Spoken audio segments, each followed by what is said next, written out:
For many, this is the only way out of the Rukban refugee camp. The heavily fortified crossing is tightly controlled by the Jordanian military. Only those needing urgent medical attention are allowed to leave the desert-like area, which the United Nations describes as a no man's land, and where around 75,000 displaced Syrians are, in the words of the UN, trapped. 4-year-old Nada HADROOS is one of the few to receive permission to come to this nearby aid center run by a collection of charities. She suffers from a chronic cough and asthma-like symptoms. Doctors believe it's caused by the fine desert dust which coats much of the camp. Nada's grandmother, ISHERAH, was allowed to accompany her.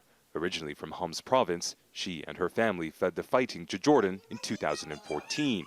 She's lived at Rukban ever since and says conditions at the camp get worse with every passing day. It's like hell on earth. It's so difficult. We have nothing there. People don't have food to eat or water to drink. I can't tell you how hard it is. Despite the serious need for humanitarian assistance, the Jordanian military has put tight controls on aid into the camp. Most of the Syrian refugees in Rukban come from ISIL-controlled areas of Syria, including the group's self-described capital, Raqqa. But according to senior Jordanian military officials, they say they have very serious concerns that there are ISIL sleeper cells inside the camp, something the United Nations says is a legitimate concern. Last June, 7 Jordanian border guards were killed and another 14 wounded after they were targeted in a car bomb attack not far from the camp. ISIL claimed responsibility. Since then, most crossings into this part of Jordan and Syria have been sealed to all but a handful of refugees, and humanitarian assistance for those living in Rukban was sharply cut.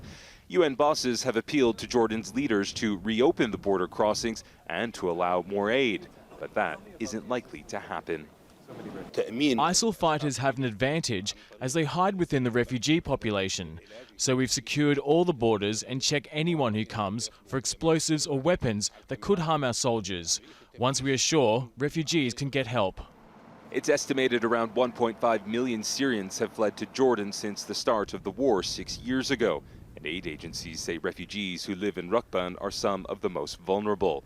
Nearly all live in poorly constructed shelters and for months have had to endure restricted access to food, water and medicine, leading to high rates of malnutrition and disease, making an already vulnerable group of people even more so and leaving them with little hope much will soon improve.